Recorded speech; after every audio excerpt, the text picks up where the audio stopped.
this episode, we're going to unveil the secret of 9 intellectual frameworks that can equip you with powerful insights, provide you with unique perspectives, and enhance your cognitive abilities.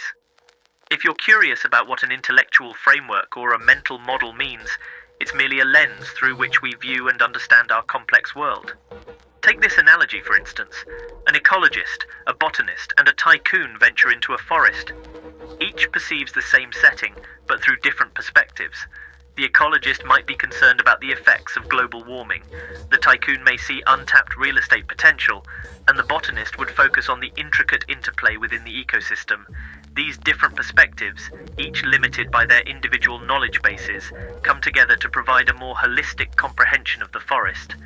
That's precisely what you accomplish with mental models. You broaden your cognitive toolset by understanding the basic principles of various disciplines. The more mental models you possess, the more comprehensive and nuanced your understanding of the world becomes, diminishing the scope for blind spots.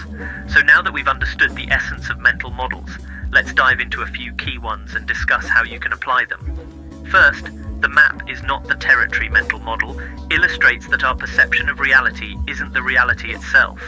If a map were as intricate as the area it represented, it would no longer be a simplified guide, but a cumbersome replica of the area itself.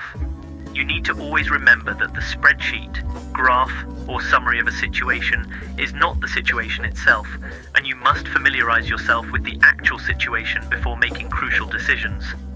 Next, we have the circle of competence model. It suggests that each of us has accumulated knowledge in various fields through our experiences and studies, forming our unique competency circles. It's crucial to assess if the decisions we're making fall within or outside of our circle of competence. If it falls outside, we might want to consider seeking expert advice. As IBM's founder Tom Watson stated, "I'm no genius, but I'm smart in spots and I stay around those spots." Second-order thinking is another significant model, advocating for the consideration of not just the immediate consequences of our actions, but also the subsequent ripple effects. This can help us avoid the pitfall of unintended consequences. A famous historical example is the Cobra effect in colonial India, when a bounty program led to snake breeding and ultimately exacerbated the cobra problem. We've got more information to share from our various publications. You can visit our website or check out the link below to read more about these models. Another concept is probabilistic thinking. This encourages us to estimate the likelihood of specific outcomes, moving beyond a simplistic black and white view of the world. For instance, even though a headline may claim car break-ins are on the rise, you should also consider other factors such as the general decline in violent crime rates and the actual change in probability before panicking about your car's safety. The concept of inversion is a useful thinking tool. It encourages you to look at problems from a different angle.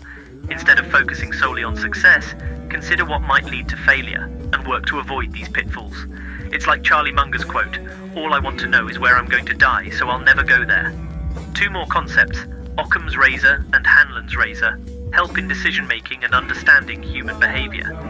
Occam's razor suggests that simpler explanations are often more accurate, helping you cut through the complexity. On the other hand, Hanlon's razor posits that mistakes are more likely due to incompetence rather than malice, reminding us not to quickly jump to negative conclusions about others. The principle of reciprocity asserts that every action triggers an equivalent reaction. If you're kind to someone, they're likely to return the favor. Conversely, if you're unkind, expect the same in return. This concept tweaks the golden rule slightly to say, treat others as you'd like to be treated, keeping in mind that your actions will have consequences. Finally, activation energy is a model that originates from chemistry and refers to the initial energy needed to start a reaction. For example, a strong cup of coffee might just lower the activation energy required to kickstart a challenging project. I hope you've enjoyed today's video.